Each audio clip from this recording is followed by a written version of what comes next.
রাজধানী ধানমন্ডিতে আওয়ামী লীগ সভাপতির কার্যালয়ে সংবাদ সম্মেলনে বক্তব্য রাখছেন সাধারণ সম্পাদক ওবায়দুল কাদের। সরাসরি চলে যাচ্ছে সেখানে।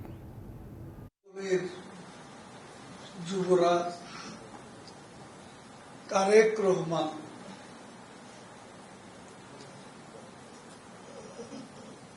তিনি আর রাজনীতি করবেন না বলে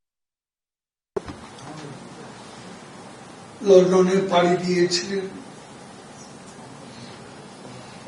পরবর্তীতে হাজার হাজার কোটি টাকা পাচার করার অভিযোগে